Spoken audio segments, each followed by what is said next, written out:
मैं एम नफीस रशीद मौजूद हूँ इस समय मंडी धनौरा के अंदर और कपिल चंद्रा के साथ। मैंने कल जैसे प्रोग्राम को आपको दिखाया और दिखाने के साथ साथ मैंने ये भी बताया था कि व्यवस्था बड़ी सटीक नज़र आ रही थी और साथ ही साथ मैं पुलिस प्रशासन की भी व्यवस्था को दिखा रहा था कि एक दिल्ली मुरादाबाद हाईवे रोड पर प्रोग्राम होना और उस प्रोग्राम के अंदर किसी तरह उस प्रोग्राम की वजह से किसी तरह से जाम ना होना, ये अपना पे में एक बड़ी बात थी।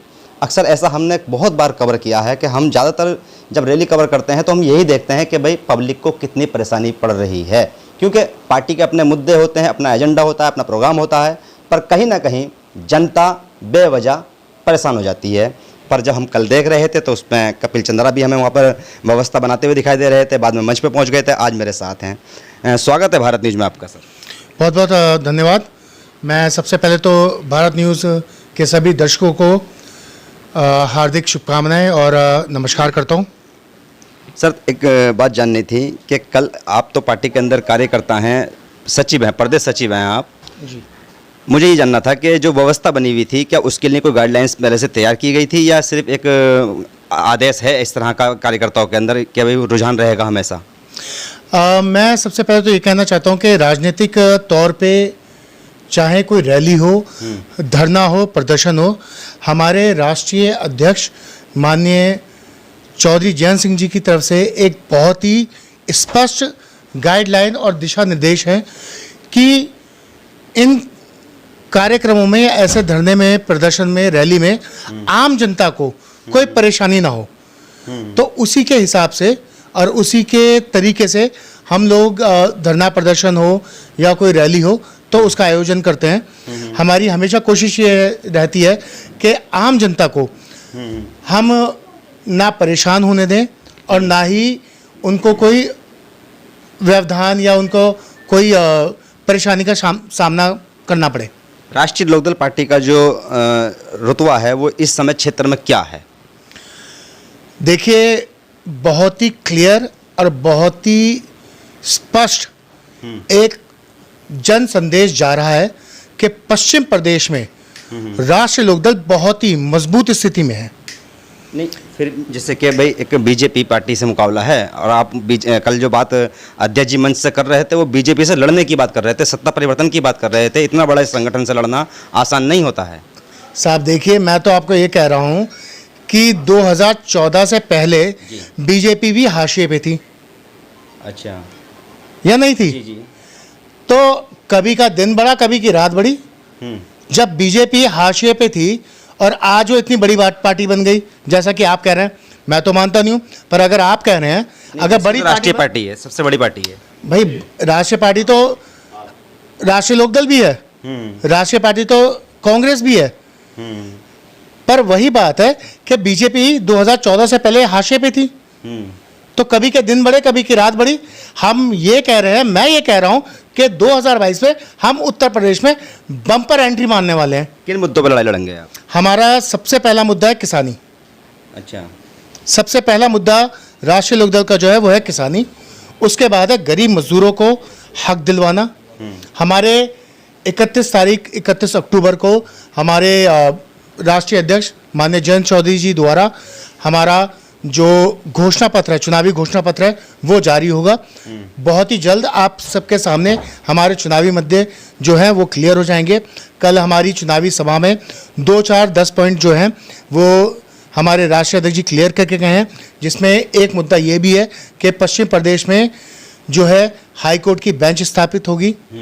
उसमें ये भी है कि गन्ना मूल्य वृद्धि होगी, किसानों के जो लागत है वो कम करा के उनकी आय वृद्धि करी जाएगी। ऐसे बहुत सारे मुद्दे हैं जो किसानों के हित में, गरीब मजदूरों के हित में, जिसके लिए काम किया जाएगा। और हमारा जो घोषणा पत्र है 31 अक्टूबर को जारी हो जाएगा। ये बहुत सारी जो सुझाव मांगे गए हैं, जो हमारे कोर कमेटी है उसमें सबके सुझावों का एक संकलन करके 31 अक्टूबर को हम अपना घोषणा पत्र जारी करेंगे, जैसा कि हमारे राष्ट्रीय अध्यक्ष जी ने हमें निर्देशित किया है। कल मैं प्रोग्राम में मीडिया को भी देख रहा था, एक तो मीडिया से कार्यकर्ता बात नहीं कर रहे थे और कुछ ऐसा लग रहा था कि जैसे कि खास तौर से गाइडलाइंस दी गई हो कि कार्यकर्ता कोई मीडिया से बात ना करे।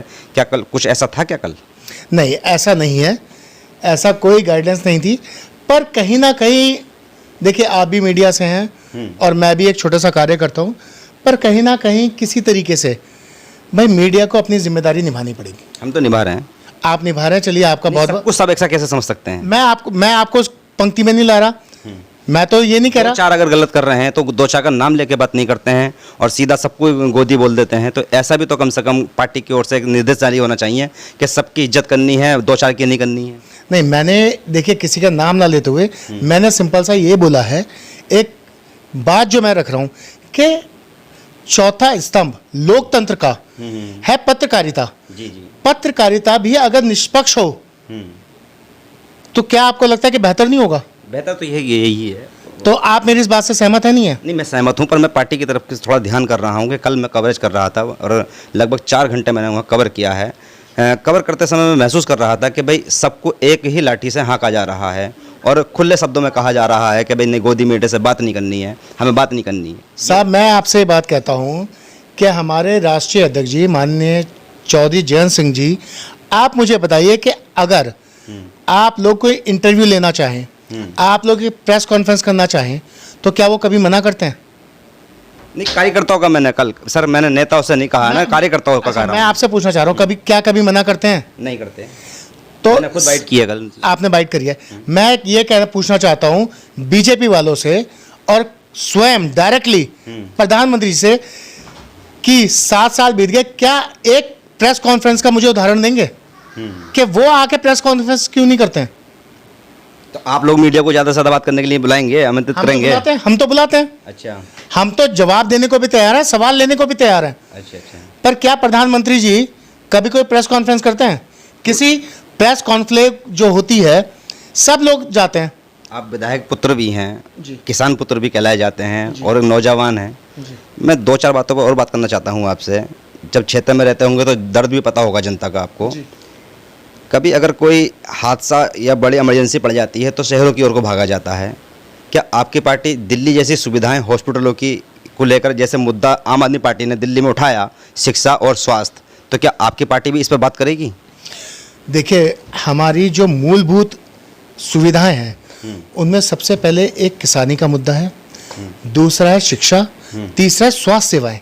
ये तो आम जनता का मूलभूत अधिकार है, मौलिक अधिकार है। और जो हर सत्ता को या हर पार्टी को या जो मुख्यमंत्री हो या प्रधानमंत्री हो, उनको जनता को ये सेवाएं देना उनका अधिकार भी है और उनका नैतिक कर्तव्य भी है। वैसे आपके पास शिकायत आती है ऐसी कि भाई हमें इलाज नहीं मिला? बिल्कुल आती हैं। क्या करते हो फिर? भाई जितना हमारी बस की हो सकती है, क्योंकि इस समय हम सत्ता में तो है नहीं।